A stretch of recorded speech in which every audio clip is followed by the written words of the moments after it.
driving down the highway, and I couldn't go fast enough. My foot was pressed against the gas pedal all the way to the floor, and I was barely braking 55 miles per hour in a 60-mile-per-hour speed limit zone.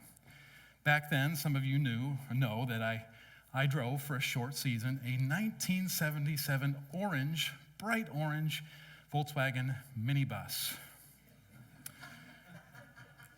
It was the only option available to me at the time. My car broke down, and my dad bought this thing as kind of a sales gimmick. And I was really resistant at first. Admittedly, I don't have much personality. I was in college at the time, but this compensated for my lack of personality. And for a very short season, I became one of the most popular kids on campus. Oh, you're the guy with the orange van. Yeah, that's me. Sadly, it had a short life, but that was probably the best for my ego. I loved that van, but it came with problems, as I have shared with you before. First of all, it was the door latches. All of them were broken, so you had to climb through the hatch to get in. About 50% of the time this thing started, and if it didn't start, you'd have to take a hammer and you'd have to crawl under the back where the engine was at and bang on the alternator, get back, come around, crank the key, sometimes a few times back and forth before you could get it started. And it did not have heat. When you turned the vent on, when you turned the thing on, smoke would billow out the vents instead of heat. Well, I was on my way home from winter break, and it was a very cold Midwest winter break with no heat, as you can imagine, and trying to find ways to get home as fast as possible in a van that didn't go very fast and save myself. I actually had some dirty laundry in a basket sitting beside me that I intended to take home to get washed, and I was just grabbing pieces of dirty laundry, throwing them over my body to try to stay warm. The whole time I was frozen against the wheel, just watching and staying there, not moving at all. But my mind was racing. Just a few moments earlier, I had a conversation with a friend a couple years younger than me who was in high school, and he was a skeptic. He had a hard time with the idea of faith, but he knew that I had recently said yes to Jesus a couple of years before, so it sparked an interesting conversation, a conversation about God, a conversation about hope. But as I said, he was skeptical, and with good reason. We both had a debate background. We like to think about things. And then came the condition out of his mouth that so many of us have heard and so many times. And he said something like, I wouldn't believe God unless he showed up right now, right here, right now. Now, I don't remember what my response was in the moment, but I remember driving home in that freezing van, thinking and rethinking a million times what I should have said differently, what I could have said differently in that moment to provide a more meaningful response. Well, if you haven't been with us the past few weeks, past few months really, we've been in a series on the Gospel of Mark called Thy Kingdom Come. Kingdom come, thy will be done. Kingdom come, thy will be done. And last week we concluded Mark that ends surprisingly strange with women running away from the empty tomb afraid. Something that we learned is the blank space after that page is actually an invitation for us to make a decision, for us to decide what we're going to do with fear. So it ended at both an interesting, kind of sad, but also a compelling note for us to think about our future. Well, we have one more sermon in this series, and that's today, but there is no material left in Mark. So we're going to jump over to the Gospel of John and continue the resurrection story about an encounter that Jesus had after his resurrection, and specifically an encounter with somebody who was doubting, somebody who has become, whether earned or unearned, who has brought the name on himself of Doubting Thomas. Doubting Thomas. Here's the question. when we think about Thomas and his encounter with the resurrection, what we find is that the disciples, that Jesus appeared to the disciples and that they believed, but we also find out that there was one disciple not in the room, and that was Thomas. And Thomas shows up later, and we realize that he doesn't believe. And in one way, we can understand that. We can sympathize with that. We don't have to be modern people to sympathize with that. Something like the resurrection was simply something that they never really observed. So it makes sense. We can understand the skepticism that came from that. Modern science was not invented again, but nothing like that has been observed, and it continues to make sense for us living in the modern world. We know that science doesn't provide all the answers, and science can sometimes be weaponized, or ideas can be weaponized in the name of science. At the same time, we live in a world of comforts and protections that have come from science. So science matters, and it gives us these universal rules that we can observe and rely on and grow and gain in. But is shutting the mind off the only way that we can take a step of faith? Is that the only way that we can take a step forward? Well, I don't know about you, but there are times in my life that I think when I am faced with a really big and difficult question, a question that I don't have an easy answer for, or a question that maybe confronts or demands something of me that I'm uncomfortable with, I wish that sometimes I could reach into my mind and just shut it off. I wish I had a switch. And maybe there are some of you who have tried that. Perhaps you were trying to please someone that you loved, or you were afraid of a different reality than what you were used to and uncomfortable with entertaining something that was different. Or perhaps some of you have found that curiosity is actually a really good thing, and curiosity in your life has led to better things. So you want to dig, you want to ask questions, you want to learn more, you don't want to narrow yourself and limit yourself to all that reality has to offer. Well, whether you're a skeptic or whether you're a person of faith who has big questions, or whether you are somebody who has been on this journey for faith for a long time and you haven't necessarily had a lot of big questions recently, I'm really glad that you're here, because what we're going to talk about is important today. If the life that Jesus offered is really as good as he promised, maybe a life with him doesn't demand that we put aside or suppress some of these big questions. In fact, perhaps if we take our questions and go a step further, we'll find that they are opportunities to actually draw close to him. So how can we keep an open mind toward the truth without closing the door on the possibility of God? How can we keep an open mind without closing the door on the possibility of a life with God? That's the question that I want to explore with you today. And to do so, we're going to turn to the Gospel of John, chapter 20, starting at verse 24. But just to give you a little bit of background on this before we jump right into this story, the disciples have just had an encounter with Jesus. The doors are locked, but Jesus is able to make this mysterious entrance in somehow. John doesn't say. Jesus enters and he says, "Peace be with you." He imparts the Holy Spirit upon them. And then shortly after, we learn that one of the disciples was not there. And this is where we start in verse 24. Now Thomas, also known as Didymus, one of the 12, was not with the disciples when Jesus came. So the other disciples told him, we've seen the Lord. But he said to them, "Unless I see the nail marks in his hands and put my finger where the nails were and put my hand into his side, I will not believe." Wow. What a statement. Kind of gross, too, right? You think about it. Kind of gross.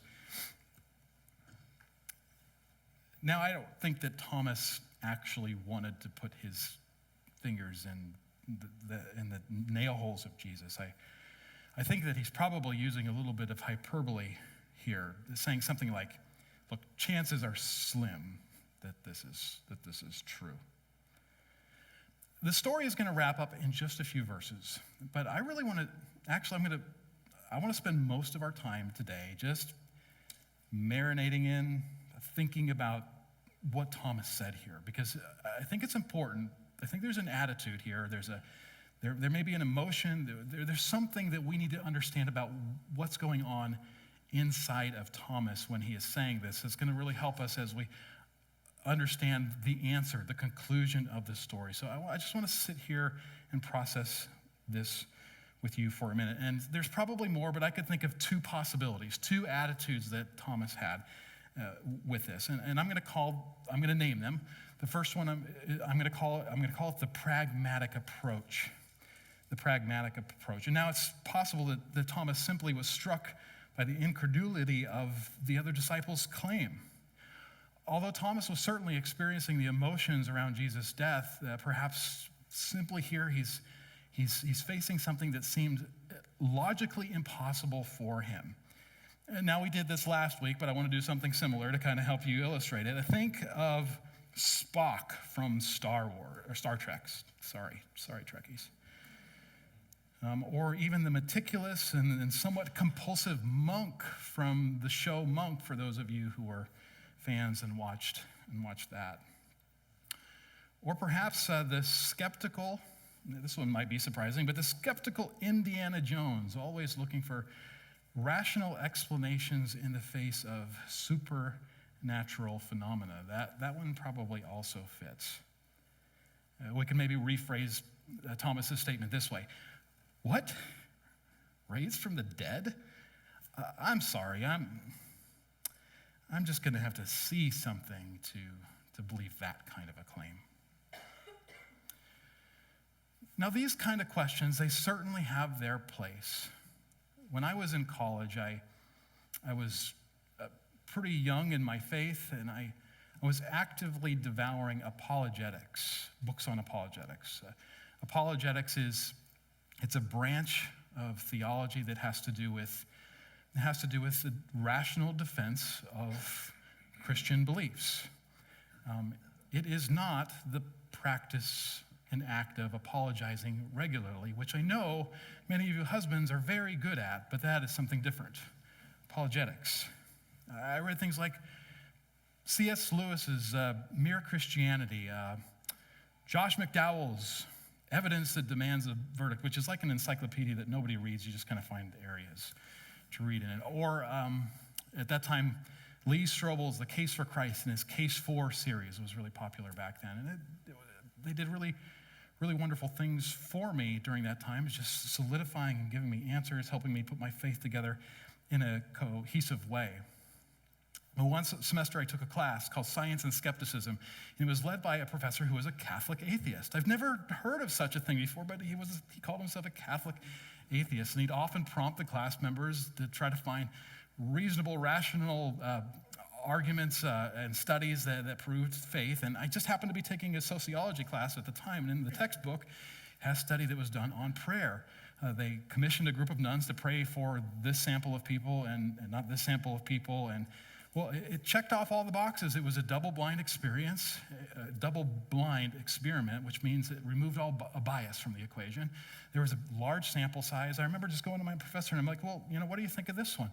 And I won't forget his response, because it showed, in that study at least, it showed that there was some evidence. And I just remember him saying, huh.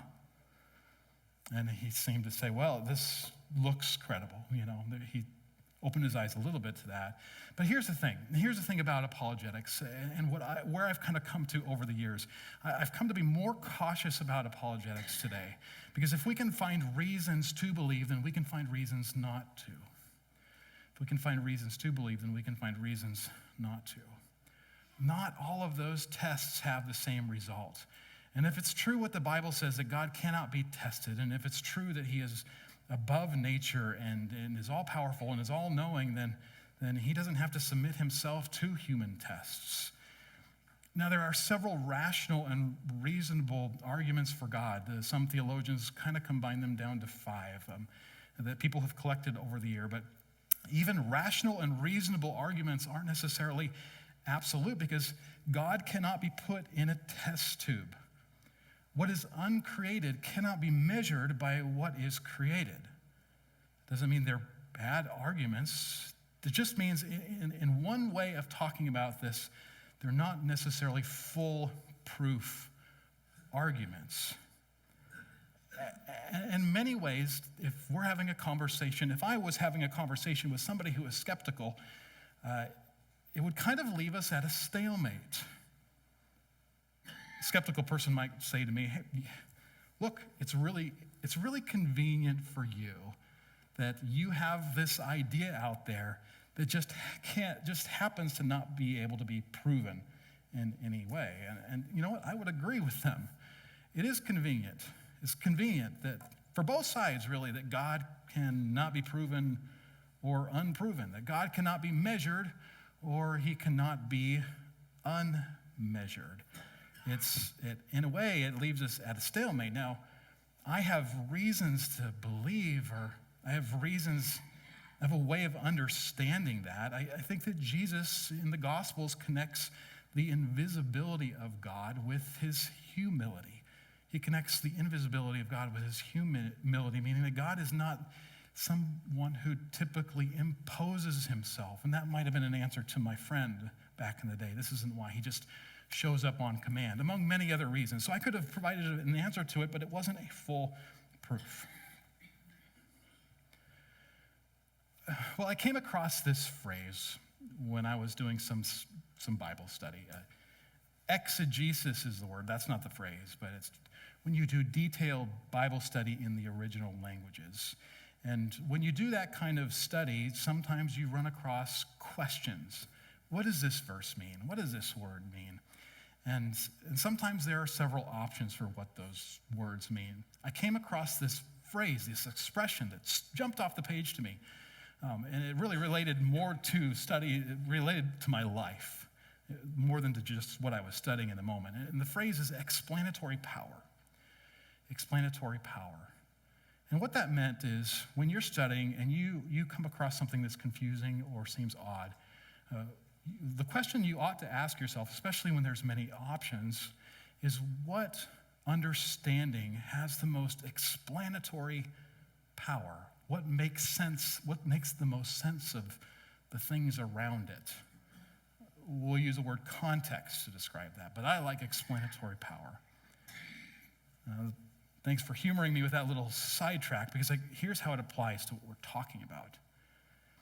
When I look at the world, and I look at what I've learned about the world, and I learned through the world, through my understanding of God, through Jesus, what I find is that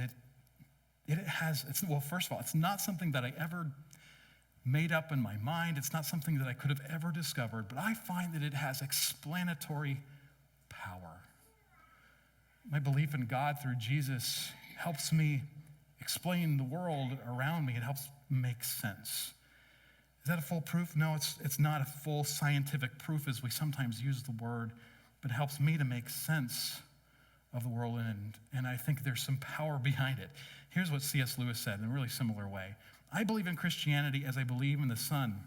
I believe that the sun has risen, not only because I see it, but because by it I see everything else. So if you're struggling intellectually in this kind of pragmatic approach, if you're struggling with wondering if you can have faith and have questions, I would say that you don't have to shut off your mind at all. In fact, the Bible encourages us to continue to engage and to be thinkers and to test things, to examine things. That's what the Bible does. At the same time, there's not a full scientific proof for God. There can't be by the very nature of it.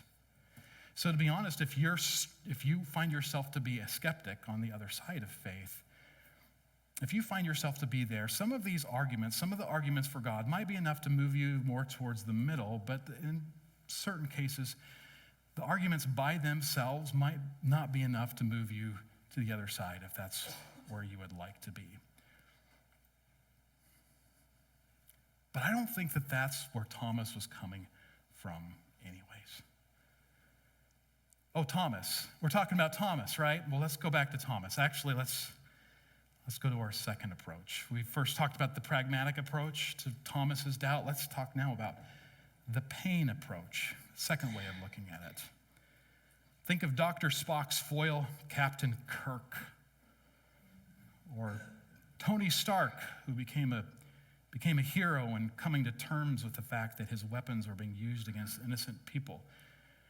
Or on the villain side, think of Anakin Skywalker, who couldn't control his feelings and fell to the dark side because his emotions were unchecked. Is it possible that Thomas isn't just simply acting out of incredulity, but he's also acting out of a deep sense of disappointment? Now, we don't know a lot about Thomas. The Gospel of John doesn't tell us a lot, but it gives us a couple of peeks, and I want to invite you in to look at these with me. First of all, let's go to John chapter 11, verse 16. Now, I can't explain all of the weirdness of John's gospel, but there are a lot of misunderstandings in John's gospel, especially from the disciples, and Thomas is no stranger to that. So when Jesus' friend Lazarus dies, we have this strange reaction from Thomas. He says, John says, then Thomas, also known as Didymus, said to the rest of the disciples, "Let us go also, that we may die with him." Okay, misunderstanding aside, let's just take a moment and appreciate the deep sense of loyalty Thomas has here. Okay, that's crazy, yes, but hey, I don't want to abandon, this team. Let's go die with them. Like, crazy, but loyal. Maybe like a puppy. I don't know. Something like that. Once he finds someone to believe in, Thomas seems like he's the kind of person that will follow that person even to the death. Look at the next time we hear from Thomas, and this is on the night before Jesus was taken. Thomas said to Jesus, "Lord, we do not know where you are going, so how can we know the way?" Thomas is not only loyal, loyalty matters to Thomas. You might be able to sense the tinge of fear that Thomas has in this statement. You're not going to leave us, are you? You're not going to leave us, are you? So we don't know how Thomas felt, but based upon what we do know, there's a good chance that his demand for proof does not arise from a sense of pragmatism, but from pain. The one who demonstrated himself through incredible power to be God's Son left them. He left them. Jesus abandoned them. If you've ever experienced abandonment, you know what that's like. You know what that feeling is. There's anger. Walls go up. There's something in you that wants to abandon them very often in return. You want to turn your back, just as you felt like they turned your back on you. Thomas could have said this: "I won't believe Jesus is raised, even if he parted the sea in front of me. I wouldn't believe it." Not because he couldn't believe it, but because he wouldn't believe it. Well, you know that the story does not end there, so let's pick up with the last few verses. A week later, his disciples were in the house again, and Thomas was with them. Though the doors were locked, Jesus came and stood among them and said, "Peace be with you." Then he said to Thomas, "Put your finger here. See my hands? Reach out your hand and put it into my side. Stop doubting and believe. Thomas said, my Lord and my God. Then Jesus told him, because you have seen me, you have believed. Blessed are those who have not seen and yet believed, and yet have believed. This is the climax of the Gospel of John, these words right here. Thomas says something that is profound about Jesus. He says, my Lord and my God. Now, Jesus is called a lot of things in the Gospel of John, and there's some misunderstandings around a lot of the things that he's called, but he is never called God except for one other place, and that's at the very beginning when John opens up his Gospel and talks about this divine figure who was alongside of the Father at creation, and John says that he also was God. And when you dig a little bit more into the grammar there, it's like saying this: what God was is what Jesus was. That's a pretty profound, radical statement. But how did we get there? How do we get there? It's a week after Easter. Jesus comes to the same place. He does the same thing. He says the same thing. He says, peace be with you. But this time, he addresses Thomas directly. Did you notice that John doesn't tell us whether Thomas put his fingers in the wounds? That's because he didn't need to. Some skepticism is warranted. Thomas had reasonable questions, as we all do have reasonable questions. But Thomas' doubt wasn't about whether Jesus could, it was about whether Jesus cared.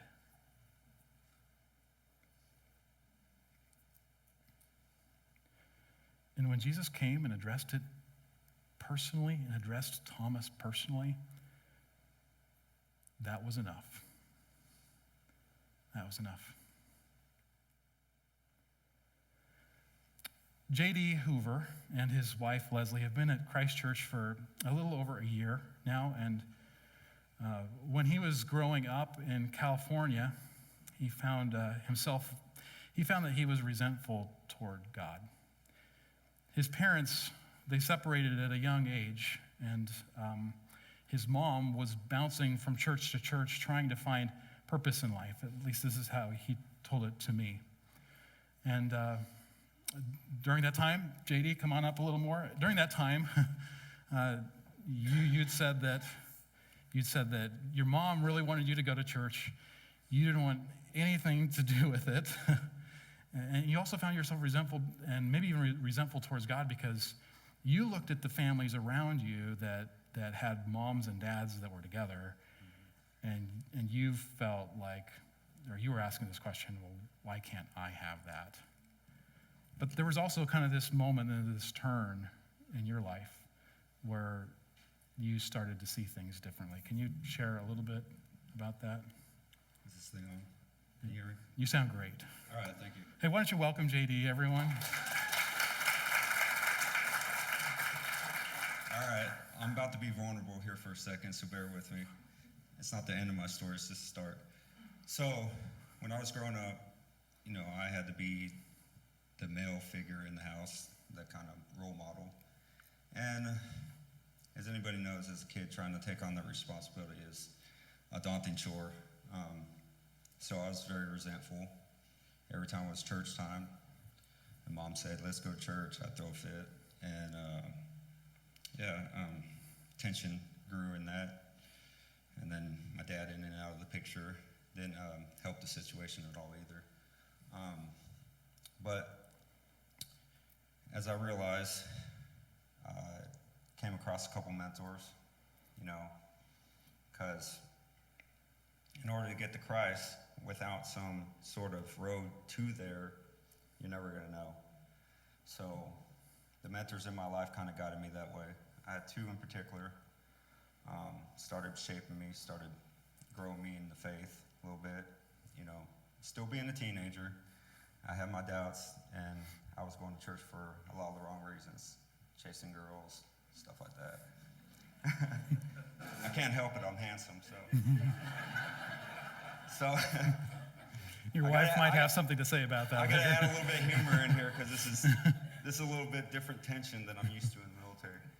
So, with that being said, I kind of followed two characters in the church that kind of guided me closer to. But then I joined the military and found out one of them had done some heinous things and ended up going to jail. So that's where the turn in my life kind of switched. I started believing, hey, if this guy is my mentor, like, do I want to go through with this, my continuation to be a Christ follower? So I was a little resentful again. So it's been kind of a roller coaster throughout the stages of life. But Yeah, you said that there were some ups and downs after that. And JD has a story, and we can't tell it all, but man, the hardships that you've endured, and it's just really amazing. You really need to grab him after church to learn more. But there's something turned it around, even though you were in this season of doubt because of a mentor, seeing a mentor do some terrible things. Something happened. Tell us about? So I still have one solid mentor there. It's kind of funny. This guy used to be in a non-Christian band, had the long hair, had the crazy guitars, and he turned his life to Christ. But that's not the only thing that I got from that as I followed him. He started coming around, and what's funny is he'd come pick me up and mentor me, and he'd go to McDonald's, get a large fry, and we'd share a fry and some conversation together. But the other thing that struck me is that route to becoming a man, a Christian man, is that he was in the military too. Funny enough, I took that and ran with it. So he pushed me that way. So, same with that roller coaster. You have your doubts and stuff like that. I guess you could call me a doubting Thomas. It's the tangible things that I look for most, something I can touch. And having people that are strong mentors and stuff like that guide you in the right direction if you can't touch him directly. So that's the kind of thing that I like. I need some direction, of course, being the oldest male in my family, trying to take care of my brother and sister. I needed that direction because I was still immature and not old enough to go that route. People in your life, other people in your life came alongside you, and they made a difference. They kind of became the hands and feet of Jesus, it sounds like. Yeah, and another thing is, you don't just go to church. You've got to be involved. I spend a lot of time just kind of spectating. I'm also aware at all times anyway, thanks to the military, so I'm constantly looking around. But you engage yourself in classes like Alpha. We're going to anxiety group too. We're going to sign up for the parenting, so you guys go ahead and do that too if you got kids. How much do I owe you here? So volunteering and stuff like that keeps you out of trouble and keeps you close to the disciples of God. So Why don't you give this guy a round of applause?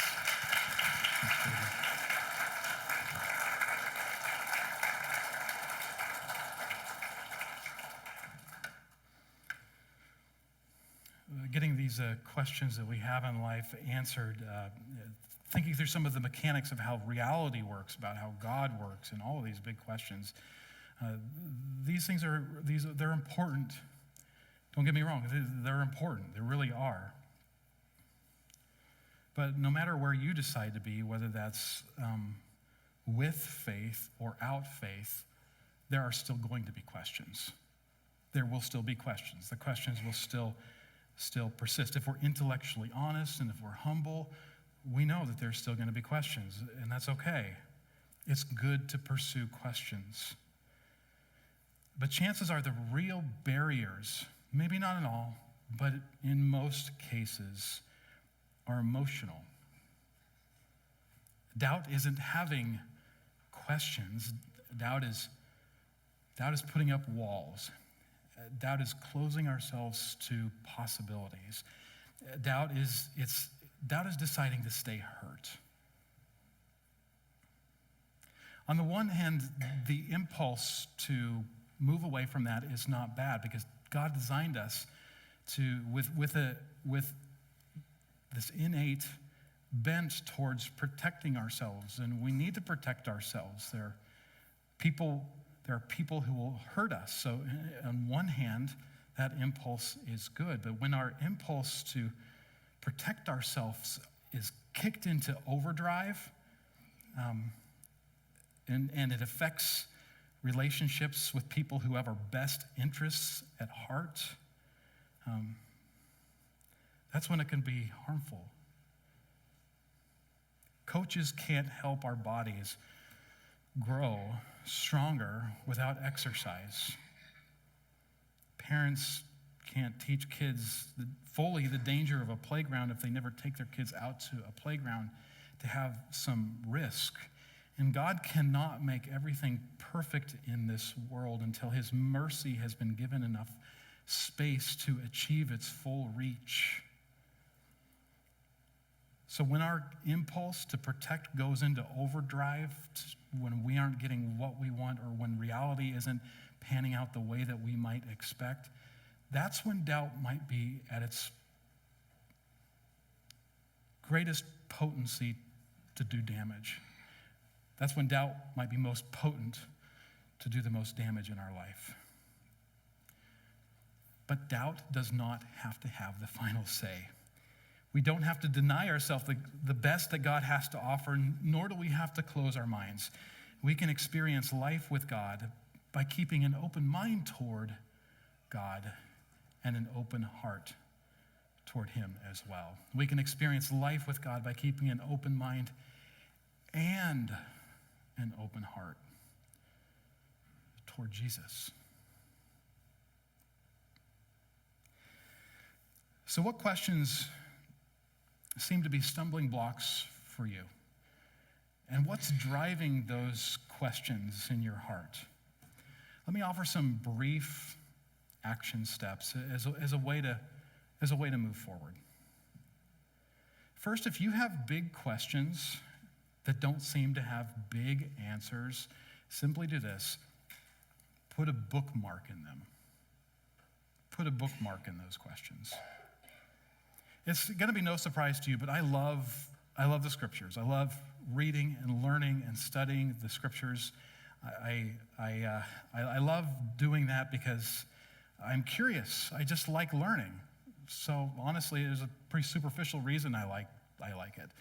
I also like to understand the world and how it works, and reading the scriptures helps me to do that. And I also experience the voice of Jesus. Most importantly to me, I experience the voice of Jesus in the scriptures. But I still have questions.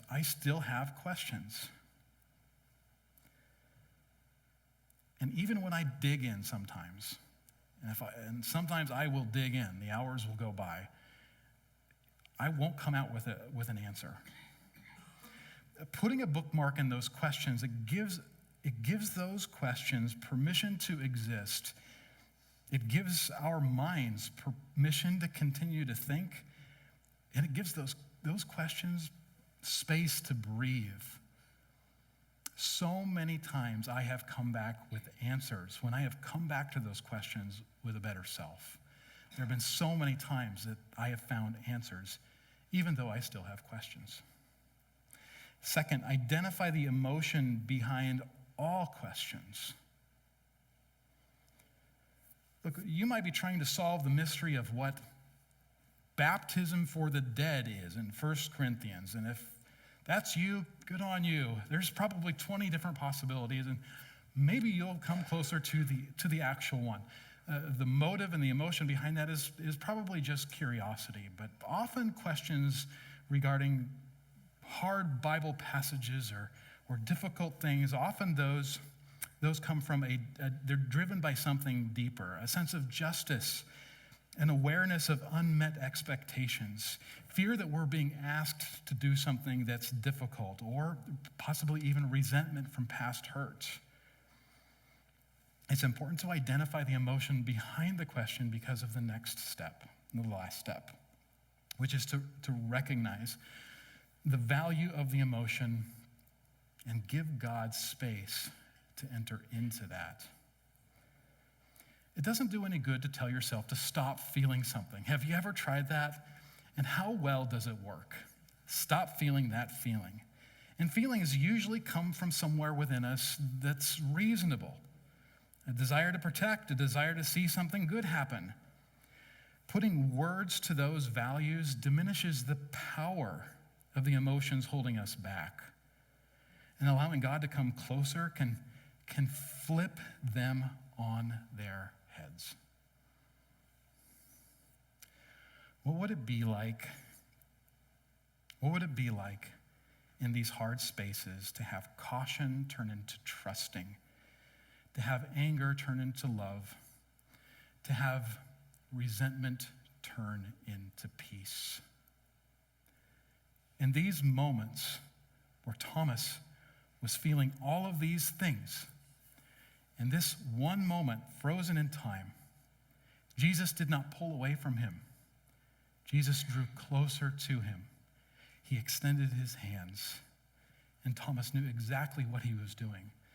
That's all it took. That's all it took. In our hard questions, God does not shy away. He does not shame. He steps in. He presses forward. We can experience life with God by keeping an open mind and by keeping an open heart toward Jesus.